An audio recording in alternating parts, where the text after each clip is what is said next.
नमस्कार दोस्तों। आज की क्लास में हम अर्थशास्त्र का बहुत महत्वपूर्ण टॉपिक बजट के बारे में अध्ययन करेंगे। इस वीडियो में हम जानेंगे सर्वप्रथम बजट क्या है, फिर आगे जानेंगे भारतीय संविधान में बजट यानी भारतीय संविधान में बजट का कहाँ पे वर्णन किया गया है। फिर इसके बाद जानेंगे बजट के प्रमुख प्रकार कौन कौन से हैं, उसको हम 3 प्रकार से जानेंगे बजट का प्रकार ए, बी टाइप, सी टाइप। इसके बाद फिर हम आगे देखेंगे बजट पेश करने की प्रक्रिया क्या थी, जो है कैसे बजट पेश किया जाता है। फिर इसके बाद देखेंगे भारत में बजट से जुड़े कुछ महत्वपूर्ण तथ्य क्या क्या हैं जो हमको याद रहना चाहिए किसी भी कॉम्पिटिटिव एग्जाम के लिए। फिर इसके बाद आगे देखेंगे महत्वपूर्ण बदलाव जो 2017-18 में बजट में कुछ महत्वपूर्ण बदलाव किए गए थे बहुत बड़े, वो क्या क्या बदलाव थे उसका अध्ययन करेंगे। इसके बाद देखेंगे आर्थिक सर्वेक्षण क्या होता है और बजट, इन दोनों में क्या डिफरेंस है या दोनों क्या होते हैं, इनका विस्तार से अध्ययन करेंगे। इसके बाद फिर आगे हम देखेंगे बजट का जो क्लासिफिकेशन है, दोनों राजस्व बजट और पूंजीगत बजट, ये बहुत विस्तृत तरीके से आपको डायग्राम से या ग्राफ के माध्यम से दिखाया गया है, इसको बहुत अच्छे तरीके से समझाएंगे। फिर यही बजट के प्रकार को आपको पीडीएफ भी पढ़ सकते हैं और इसके आगे फिर आपको बताएंगे संचित निधि क्या होती है, कंसोलिडेटेड फंड, इसके बारे में बताएंगे। इस प्रकार से आप इस वीडियो को देखने के बाद पूरा बजट टॉपिक आपका पूरी तरीके से कंसेप्ट क्लियर हो जाएगा और सारे क्वेश्चन आप कर लेंगे। इसलिए पूरी वीडियो को ध्यान से देखिएगा, बिल्कुल भी स्किप मत करिएगा। तो चलिए हम शुरू करते हैं बारी बारी से। सबसे पहले जानते हैं शुरू से बजट क्या होता है। तो बजट क्या है अगर बात करें तो बजट एक वार्षिक वित्तीय योजना होती है जिसमें सरकार की आय और व्यय का लेखा जोखा प्रस्तुत किया जाता है। बजट जो है एक्चुअली में ये बाउजेट शब्द से मिलकर के बना हुआ है, फ्रेंच शब्द होता है जिसका बाउजेट शब्द से मिलकर बना हुआ था, जिसका अर्थ होता था चमड़े का बैग। लेकिन इस बजट का जो अर्थशास्त्र में अलग अलग नाम से जाना जाता है, वहीं आर्थिक भाषा में इसको बजट को कहते हैं लोक वित्त के नाम से जानते हैं, और आम भाषा में बजट को बही खाता के नाम से जानते हैं, और इसका जो संवैधानिक भाषा है उसमें कॉन्स्टिट्यूशन में इसको वार्षिक वित्तीय विवरण कहा गया है। इस प्रकार से ये बजट के अदर नेम हो गए, और इसलिए कोई भी नाम दे करके आपको पूछ सकता है कि ये बजट का जो है आर्थिक भाषा में क्या नाम है, आम भाषा में क्या नाम है, संवैधानिक भाषा में क्या नाम है। तो आपको तीनों इसके बजट के नाम लोक वित्त, बही खाता, वार्षिक वित्तीय विवरण याद रखना है। और बजट क्या है, ये एक वार्षिक वित्तीय योजना होती है जो प्रत्येक वर्ष जारी किया जाता है। क्या कैसे फाइनेंशियल प्लानिंग क्या क्या है हमारे देश के लिए जो है, तो उसी को बजट बोलते हैं। आगे अब समझ गए होंगे बजट क्या है। फिर दूसरा देखते हैं भारतीय संविधान में बजट, इनका कहाँ पे वर्णन किया गया है। तो भारतीय संविधान में जो बजट का वर्णन है अनुच्छेद 112 में किया गया है। इसको जो अनुच्छेद 112 में वर्णन किया गया है उसको भारत का वार्षिक वित्तीय विवरण, एनुअल फाइनेंशियल स्टेटमेंट प्रस्तुत किया जाना है। यानी इसको जो 112 में अनुच्छेद में वर्णन किया गया है वो केंद्र सरकार का बजट है। वहीं एक राज्य सरकार का बजट भी होता है, उसको अनुच्छेद 2 से 2 में संविधान के वर्णन किया गया है। तो आपको ये ध्यान रखना है कि अगर भारत का जो सरकार का बजट या केंद्र सरकार का बजट है वो अनुच्छेद 112 में वर्णन किया गया है, और वहीं राज्य सरकार का जो बजट है वो अनुच्छेद 202 में वर्णन किया गया है। बजट को वित्त मंत्री संसद में पेश करते हैं। अब बजट को अंतिम रूप देने में वहीं अगर बात करें तो वित्त मंत्रालय की जो आर्थिक मामलों के विभाग हैं, in department of economic affairs, उसका महत्वपूर्ण योगदान होता है। यानी बजट को जो वित्त मंत्री संसद में पेश करते हैं और वित्त मंत्रालय ही इसका सब कुछ देखता है, लेकिन जो अंतिम रूप से इसको देता है वो वित्त मंत्रालय का आर्थिक मामलों का विभाग, डिपार्टमेंट ऑफ इकोनॉमिक अफेयर्स देता है जो है। आगे देखें कि बजट के प्रमुख प्रकार क्या क्या होते हैं। तो बजट को हम कई तरीके से डिफाइन मतलब क्लासिफिकेशन करते हैं। पहला है ए टाइप, उसमें बजट को क्लासिफाई किया गया है एक राजस्व बजट में, दूसरा पूंजी बजट में। राजस्व बजट क्या है, इसमें जो सरकार की जो आय और व्यय दोनों शामिल होते हैं उसको राजस्व बजट कहते हैं। वहीं पूंजी बजट में या कैपिटल बजट जिसको बोलते हैं, इसमें पूंजीगत प्राप्तियां और व्यय शामिल होते हैं। दोस्तों इस ए टाइप को हम विस्तार से देखेंगे, बहुत महत्वपूर्ण बन जाता है ये क्लासिफिकेशन, इसलिए इसमें काफ़ी थोड़ा सा लास्ट में हम इसको डायग्राम के माध्यम से विस्तार से बताएंगे। अभी दूसरा जो बी टाइप है उसको जल्दी से समझ लेते हैं। तो बी टाइप में क्या है, 2 प्रकार के बजट होते हैं, एक संतुलित बजट होता है, एक असंतुलित बजट होता है। संतुलित बजट जो है मोस्टली पेश किया जाता है और असंतुलित बजट जो होता है वो कम पेश किया जाता है। वही असंतुलित बजट की अगर बात करें, ये 2 प्रकार का होता है, एक लाभ का बजट होता है जिसको सरप्लस बोलते हैं, एक घाटे का बजट होता है जिसको डिफिसिट बजट बोलते हैं। तो जो लाभ का बजट है ये जो है जो विकसित देश हैं, जो डेवलप्ड कंट्री हैं, वो लाभ का बजट पेश करती हैं। वहीं जो घाटे का बजट है वो विकासशील जो देश होते हैं, यानी जो डेवलपिंग कंट्री होती हैं, वो पेश करती हैं। तो अगर बात करें ये लाभ के बजट में कैसे पेश किया जाता है, इसका पैटर्न कैसे होता है, तो लाभ के बजट में पहले आय दिखाई जाती है, फिर इसके बाद व्यय दिखाया जाता है। कितनी आपकी आय है पहले दिखा दी जाएगी, उसी अनुसार फिर व्यय किया जाएगा। वहीं जो विकासशील देश होते हैं वो पहले व्यय दिखाते हैं, पहले खर्च दिखाते हैं, कहाँ कहाँ पे कितना कितना खर्च आएगा, और उसके अनुसार फिर बाद में आय दिखाते हैं। तो ये पैटर्न होता है विकासशील देश का। भारत भी हमारा एक विकासशील देश है, इसलिए भारत में भी ज़्यादातर जो है घाटे का बजट ही पेश किया जाता है। इससे क्या होता है, घाटे का बजट पेश करने से यानी पहले व्यय दिखा दिया जाएगा, कहाँ कहाँ पे कितना कितना खर्च करना है, फिर उसके बाद हमारी आय की उसकी व्यवस्था करनी पड़ेगी। इससे क्या होता है, घाटे का बजट पेश करने से विकास ज़्यादा होने की संभावना ज़्यादा रहती है। इसलिए घाटे का बजट जो है भारत में भी पेश होता है वहाँ पे, क्योंकि भारत भी एक विकासशील देश है, इससे ज़्यादा विकसित बनने की ओर अग्रसर है। तो यहाँ पे भी पहले व्यय दिखाया जाता है, बाद में आय की व्यवस्था की जाती है उसका पूर्ण करने के लिए। तो ये हो गया जो है बजट का जो है प्रकार, दो प्रकार से, संतुलित बजट और असंतुलित बजट। और असंतुलित बजट दो प्रकार का था, एक लाभ का बजट, दूसरा घाटे का बजट। भारत में घाटे का बजट प्रस्तुत किया जाता है। आगे देखिए दूसरा टाइप, सी टाइप क्या है। सी टाइप में जो हम बजट को 3 तरीके से डिवाइड करते हैं। पहला है आम बजट, जिसको यूनियन बजट या कॉमन बजट या रेगुलर बजट बोलते हैं। दूसरा अंतरिम बजट होता है। तीसरा अनुपूरक बजट होता है या सप्लीमेंट्री बजट होता है। तो वो जो आम बजट होता है या यूनियन बजट जो अभी 1 फरवरी को पेश किया गया है हाल ही में जो है, तो ये यूनियन बजट या कॉमन बजट या रेगुलर बजट ये सालाना वित्तीय योजना होती है, जो कि 1 फरवरी को पेश की जाती है, प्रत्येक वर्ष जारी किया जाता है। वहीं अंतरिम बजट की बात करें तो ये क्या होता है, जिस साल चुनाव होने होते हैं उस समय चुनावी साल में सरकार का अस्थायी बजट होता है। यानी जब अंतरिम बजट क्या होता है, जिस साल चुनाव होने होते हैं उस समय पे ये आम बजट ना पेश होकर के पहले अस्थायी बजट, एक जिसको अंतरिम बजट कहते हैं, वो पेश हो जाता है। फिर जब चुनाव हो जाते हैं और सरकार बन जाती है तो उसके बाद फिर से आम बजट पेश किया जाता है। तो इस प्रकार से ये अंतरिम बजट उस साल पेश होता है सिर्फ जिस साल चुनाव होने होते हैं। और अनुपूरक बजट की बात करें, अनुपूरक बजट क्या है, या सप्लीमेंट्री बजट तब पेश किया जाता है जब सरकार को अतिरिक्त धन की जरूरत होती है। जैसे आम बजट पेश किया गया और जो आम बजट में पैसा का जितनी व्यवस्था की गई थी उतना पैसा अगर कम पड़ जा रहा है तो फिर एक लास्ट में या बीच में साल के कहीं किसी भी दौरान जब पैसा कम पड़ जा रहा है आम बजट से, उस समय पे हम अनुपूरक बजट लाते हैं और तब फिर उसी को सरकार को जब अतिरिक्त धन की जरूरत होती है तो अनुपूरक बजट या सप्लीमेंट्री बजट लाते हैं। ठीक, तो ये तीनों बजट हो गए, आम बजट, अंतरिम बजट, अनुपूरक बजट, ये क्लासिफिकेशन हो गया। नेक्स्ट आगे देखिए बजट पेश करने की प्रक्रिया क्या है, यानी जो बजट आपका पेश होता है 1 फरवरी को, ये कैसे कैसे प्रोसेस से गुजर करके पेश होता है। पहले वित्त मंत्रालय बजट तैयार करता है इसको, फिर इसको संसद में बजट पेश किया जाता है। फिर संसद द्वारा बहस होती है और संशोधन होता है अगर कुछ लग रहा है करेक्शन करने की। फिर संसद द्वारा मंजूरी दी जाती है, appropriation bill and finance bill दिया जाता है, ईंधन विधेयक। फिर इसके बाद राष्ट्रपति के स्वीकृत के बाद ये लागू होता है जो है। इस प्रकार से बजट पेश होने की ये प्रक्रिया है। दोस्तों अब देखेंगे बजट से जुड़े कुछ महत्वपूर्ण तथ्य, यानी important fact about budget. Budget से संबंधित कौन कौन से फैक्ट है जो हमको याद करना चाहिए, जो किसी भी परीक्षा में पूछे जा सकते हैं। तो पहला पूछता है विश्व का पहला बजट किसने पेश किया था। तो विश्व का जो पहला बजट है ब्रिटेन के वित्त मंत्री सर रॉबर्ट बालफोर ने 7 अप्रैल 1733 को पेश किया था। ये आपको एक क्वेश्चन हो गया। दूसरा पूछ सकता है भारत का पहला बजट किसने पेश किया था। तो भारत का पहला बजट ब्रिटिश शासन के दौरान जो है, जब अंग्रेजों के गुलाम था, 1860 में जेम्स विल्सन ने पेश किया था। वह ब्रिटिश ईस्ट इंडिया कंपनी के वित्त सदस्य भी थे। कौन? जेम्स विल्सन जो है। यानी विश्व का पहला बजट ब्रिटेन के वित्त मंत्री सर रॉबर्ट बालफोर ने पेश किया था। कब? 7 अप्रैल 1733 को। भारत का पहला बजट 1860 में जेम्स विल्सन ने पेश किया था। वहीं अगर पूछे स्वतंत्र भारत का केंद्रीय बजट कब किसने पेश किया था, यानी जब हमारा देश आज़ाद हो गया 1947 में, इसके बाद फिर जो बजट पेश किया वो किसने, तो सही उत्तर हो जाएगा उसका R.K. शनमुखम चेट्टी ने जो है 26 नवंबर 1947 को पेश किया था। तो इस प्रकार से ये 3 हो गए। फिर चौथा पूछ लिया अगर वैधानिक तौर पर पहला नियमित बजट, यानी 1951 में जब हमारा संविधान लागू हो गया इसके बाद का जो बजट पेश किया 1951 में किसने पेश किया था, तो जॉन मथाई ने पेश किया था 1950 से 1951 का जो बजट था। वहीं बात करें ये भारत का पहला बजट गणतंत्र बजट था 1950-51 में जो पेश किया गया, ये पहला गणतंत्र बजट था और ये 26 जनवरी 1950 को, क्योंकि भारत हमारा गणराज्य बन गया था, संविधान लागू हो गया था, इसलिए जो 1951 में बजट पेश हुआ 1950-51 का, वह पहला गणतंत्र बजट था। और किसने पेश किया था, जो वित्त मंत्री जॉन मथाई ने पेश किया गया था। तो यहाँ से आपको 4 याद रखना है कि अगर पूछे विश्व का पहला बजट तो सर रॉबर्ट बालफोर याद हो जाएंगे, पहला पेश किया था। और भारत का पहला बजट तो हो जाएंगे 1860 में जेम्स विल्सन। स्वतंत्र भारत का पहला बजट तो हो जाएगा R.K. शनमुखम चेट्टी। और हो जाएगा वैधानिक तौर पर पहला नियमित बजट या पहला गणतंत्र बजट तो हो जाएंगे जॉन मथाई। ये 4 नाम आपको याद रखना है। नेक्स्ट आगे देखें कि 1924 में, यहाँ से एक फैक्ट ये लिखा हुआ है इसी का, कि 1924 में जो है पहला स्वतंत्र रेल बजट पेश किया गया था।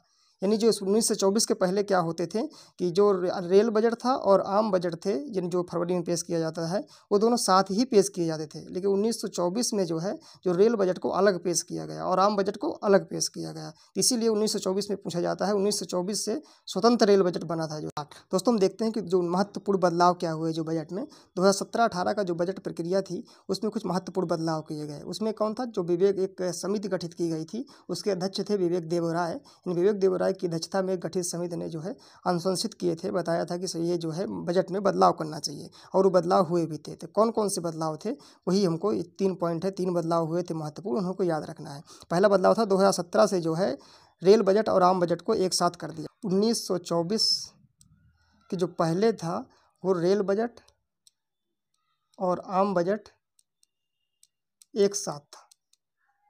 1924 के बाद रेल बजट और आम बजट अलग अलग कर दिया गया। यहाँ पे क्या हुआ है 1924 के बाद अलग अलग हो गया। कब तक अलग अलग रहा, 2017-18 तक। 2017-18 का जब बजट आया तब तक अलग अलग थे, फिर 2017-18 के बाद फिर एक हो गया। तो इस तरीके से आपको याद रखना है। 1924 के पहले साथ था यानी एक साथ था रेल बजट और आम बजट। 1924 से 2017-18 तक अलग अलग हो गए और इसके बाद 2017-18 के बाद फिर जो है ये रेल बजट और आम बजट एक हो गए।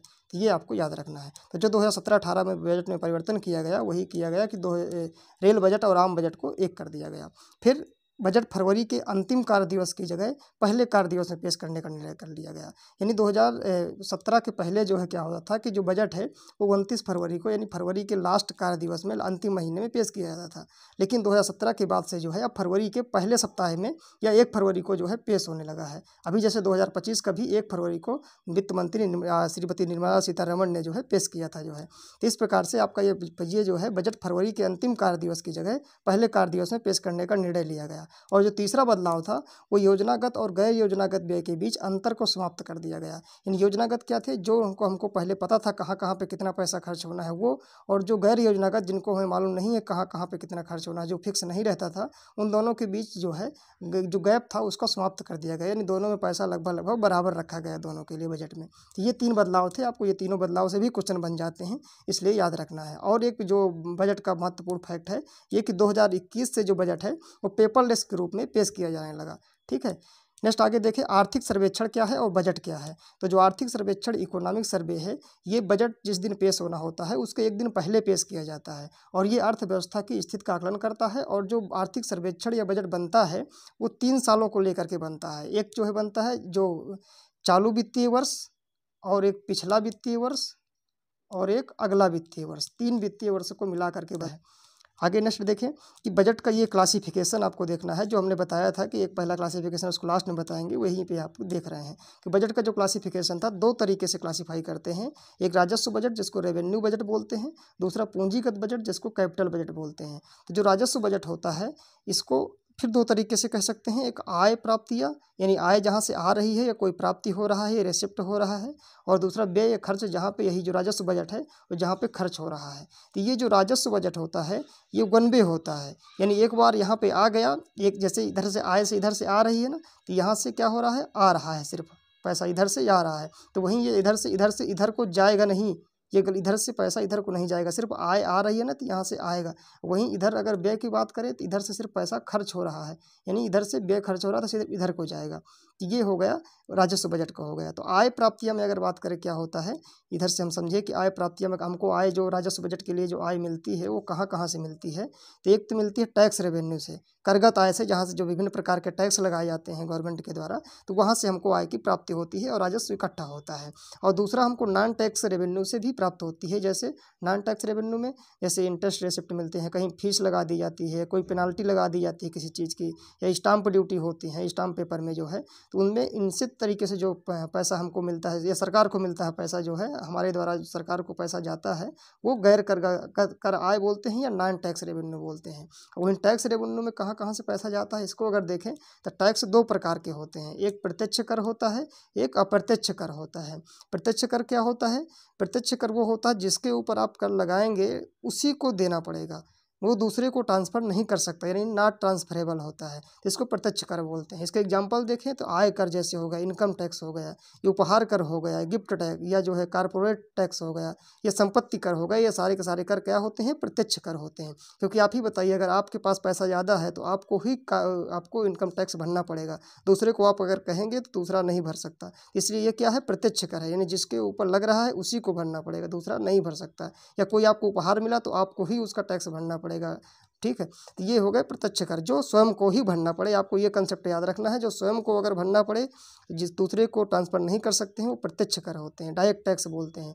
और अप्रत्यक्ष कर क्या होते हैं, जो हम दूसरे पे ट्रांसफ़र कर सकते हैं, वो अप्रत्यक्ष कर होते हैं। जैसे जीएसटी टैक्स हो गया, या कस्टम ड्यूटी हो गया, उत्पाद कर हो गया, मनोरंजन कर हो गया। कैसे इसको समझने, अगर मनोरंजन कर होता है, जैसे मूवी में है, कोई मूवी लॉन्च हुई, उसका टैक्स है उसमें है, तो अभी आपको उसका अगर 50 रुपये टैक्स है, लेकिन यही टैक्स अगर 100 रुपये बढ़ गया, तो फिर ये धीरे धीरे जैसे मूवी जो दिखाते हैं, वो कस्टमर को भी वही चार्ज बढ़ा देंगे। पहले 50 था, तो मान लो पहले कस्टमर से ले रहे थे 10 रुपये टैक्स, 50 रुपये ले रहे थे, फिर 100 रुपये हो गए, तो वही टैक्स को जो है कस्टमर से जो देखने वाले हैं दर्शक, उनसे भी बढ़ा देंगे वही टैक्स जो है। तो मतलब ये क्या हो गया, नॉट ट्रांसफरेबल हो गया, दूसरे पे भी ट्रांसफ़र हो रहा है। जैसे आप कोई उत्पाद कर की बात करें, जैसे 50 रुपये का कोई चीज़ मिल रहा है, कोई पैकेट है किसी चीज़ का, जो है नमकीन का कुछ भी है, उसमें टैक्स कुछ लग रहा है, तो वो टैक्स क्या होगा, जब होलसेलर लाएगा तो उसमें टैक्स लगेगा, लेकिन होलसेलर जहाँ से लाएगा उसको लगेगा, फिर जब रिटेलर लेगा तो उसको भी टैक्स वो देगा होलसेलर को, फिर रिटेलर जब कस्टमर को देगा तो वो कस्टमर रिटेलर को टैक्स दे देगा। इसलिए क्या है, एक दूसरे पे टैक्स ट्रांसफ़र हो रहा है। यहाँ पे सिर्फ ऐसा नहीं कि एक लोगों को ही टैक्स देना पड़ रहा है, सब लोग एक दूसरे को ट्रांसफ़र कर दे रहे हैं, इसीलिए इसको बोलते हैं अप्रत्यक्ष कर बोलते हैं। इसके एग्जाम्पल हो गए जीएसटी टैक्स, कस्टम ड्यूटी, उत्पाद कर, मनोरंजन कर। तो ये आप होगा, ये जो टैक्स से यानी रेवेन्यू हो रहा है, ये आय प्राप्तियाँ हो गई, इससे राजस्व इकट्ठा हो रहा है। ये आय प्राप्तियाँ हो गई और राजस्व इकट्ठा हो रहा है। वहीं बोल व्यय खर्चा की क्या है, तो यही जो राजस्व इकट्ठा हो रहा है, इसका खर्च में देखें तो जैसे पेंशन है या सरकारी कोई योजनाएं हैं, वो राजस्व व्यय होता है। राजस्व व्यय क्या है, ये ऐसा व्यय है जिससे सरकार की कोई संपत्ति नहीं बढ़ रही है, ना तो कोई कर्ज उतर रहा है, बल्कि सरकार का पैसा सिर्फ खर्च हो रहा है पेंशन में या सरकारी योजनाएं में। इसलिए सरकार जो है इसको सबसे कम से कम करने की कोशिश करती है, क्योंकि इसी से सरकार का नुकसान होता है या राजस्व घटता है जो है। तो यहाँ पे पेंशन या सरकारी योजनाएं या कोई भी कल्याणकारी योजनाएं हैं, वो राजस्व बजट की राजस्व व्यय के अंतर्गत आ जाएंगी। फिर अब देख लेते हैं पूंजीगत बजट क्या है, कैपिटल बजट क्या होता है। तो पूंजीगत बजट में आप देखेंगे, इसका क्लासिफिकेशन दो तरीके से, इसमें भी उसी तरीके से होगा। एक आय प्राप्तियाँ होंगी, एक जो है व्यय खर्चा होगा।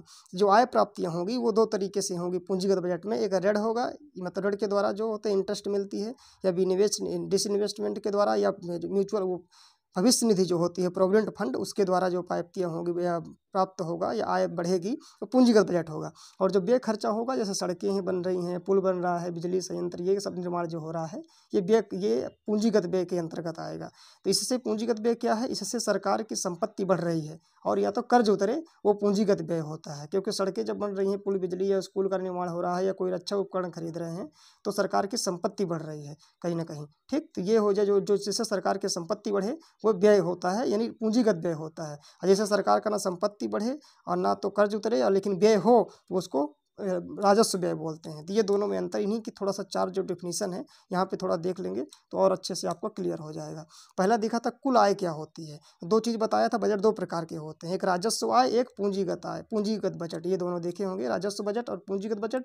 तो इनमें से अगर आप इसको ये आप देखेंगे, ये आय प्राप्ति में ये राजस्व आय हो गई, और ये पूंजीगत बजट का जो था इसका इसकी जो आय थी पूंजीगत बजट की, यहाँ से ये वाली जो आय है ये हो गई पूंजीगत आय। तो राजस्व आय और पूंजीगत आय दोनों को मिला देंगे तो बन जाएगी कुल आय आपकी हो जाएगी। तो कुल आय क्या हो जाएगी, राजस्व आय प्लस पूंजीगत आय। वहीं कुल व्यय पूछे क्या होता है, तो राजस्व व्यय और पूंजीगत व्यय दोनों को मिला देंगे तो कुल व्यय हो जाएगा। फिर राजस्व आय क्या होती है, तो जिस पर सरकार की कोई देयता नहीं होती, यानी यहाँ पे थोड़ा सा और देखें, ये देखिए राजस्व आय ये लिखा हुआ है, ये राजस्व बजट था, राजस्व बजट की जो आय थी उसको राजस्व आय बोलते हैं। तो जो राजस्व आय है वो ऐसी आय है जो सरकार को इसके लिए कोई देता नहीं होती, यानी राजस्व आय जो सरकार को मिल जाती है, ये फिर सरकार की ये जिम्मेदारी नहीं होती है उसको किसी को दे। जैसे टैक्स से जो आय को मिल गई सरकार को, वो टैक्स किसी को फिर उसको दोबारा पे नहीं करेगी, दोबारा उसको मतलब उससे रिटर्न नहीं करेगी। तो ये सरकार की वो पैसे में कोई देता नहीं होती है। वहीं अगर बात करें पूंजीगत आय की बात करें, दूसरा है पूंजीगत आय, इसमें सरकार को भविष्य में भुगतान करना होता है। ये पूंजीगत बजट है। पूंजीगत बजट की आप इधर से देखेंगे तो ये आपकी पूंजीगत आय है। तो पूंजीगत जो आय सरकार को मिलती है उससे सरकार को भविष्य में किसी भुगतान करना पड़ता है, क्योंकि क्या है, बैंक से या IMF से या इस तरीके से सरकार ने पैसा लिया, ऋण लिया, तो उसको सरकार को भविष्य में देना पड़ेगा, इसलिए सरकार की उस पर देयता होती है जो पूंजीगत आय होती है। एक चौथा फिर अगला ये डिफरेंस है, राजस्व आय व्यय क्या होती है। तो जिससे सरकार का ना कोई कर्ज उतरे ना संपत्ति बढ़े, वो राजस्व व्यय होता है। जैसे आपका पेंशन होती है या कल्याण कोई भी योजनाएं होती हैं सरकारी, वो राजस्व व्यय के अंतर्गत आती हैं, किसी उससे कोई ना कर्ज उतरता है ना संपत्ति बढ़ती है।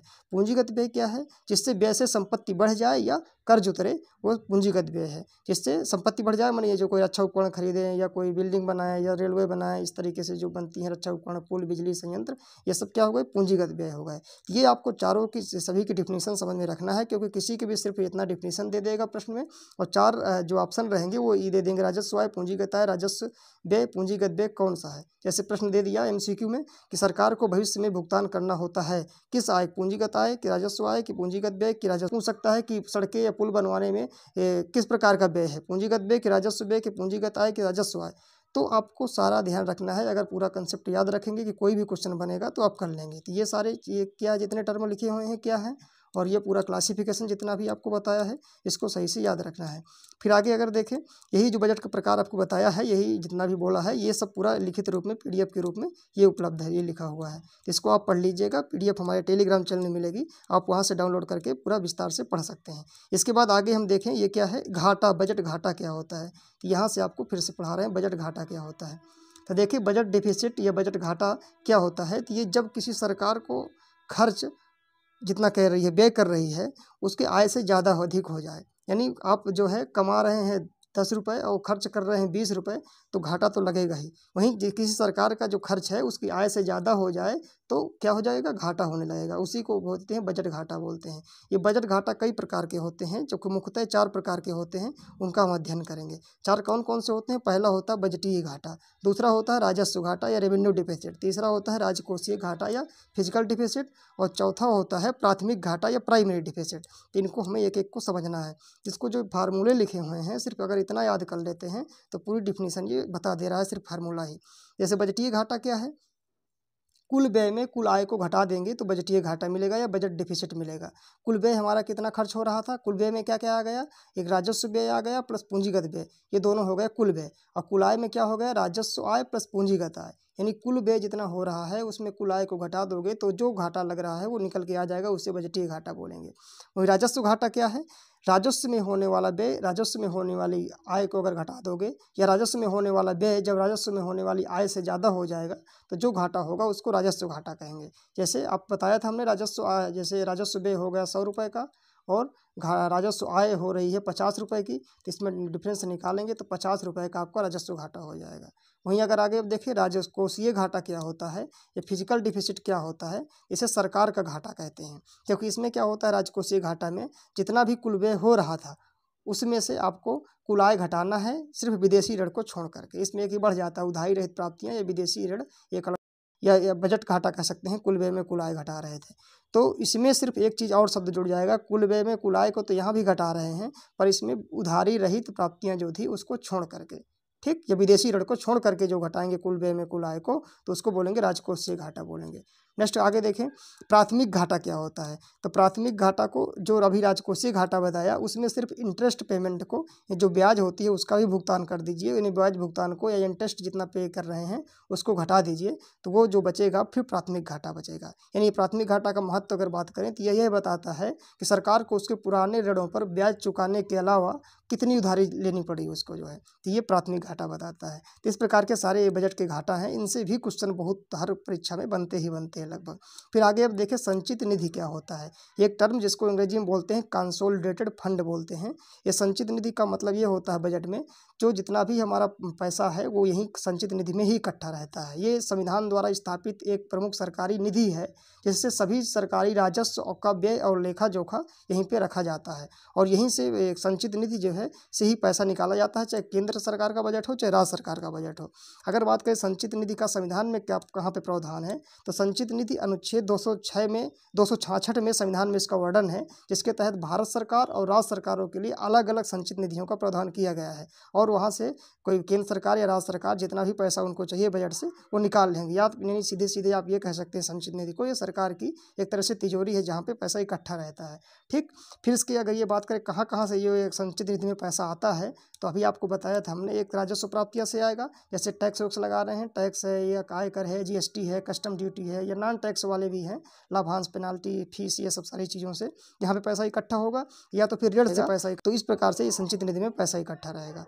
तो ये हो गया संचित निधि जो है, और उसी संचित निधि से जब जितनी आवश्यकता होगी हमको निकालते रहेंगे। दोस्तों इस प्रकार से बजट से आप इतना पूरा पढ़ने के बाद पूरा क्लास सारे क्वेश्चन कर लेंगे किसी भी परीक्षा में। दोस्तों उम्मीद करता हूँ क्लास पसंद आई होगी, इसलिए क्लास को लाइक कर दे जिससे दूसरे छात्रों को पता चल जाता है क्लास अच्छी है, और चैनल ज़रूर सब्सक्राइब कर लें। Thank you so much. जय हिंद, जय भारत।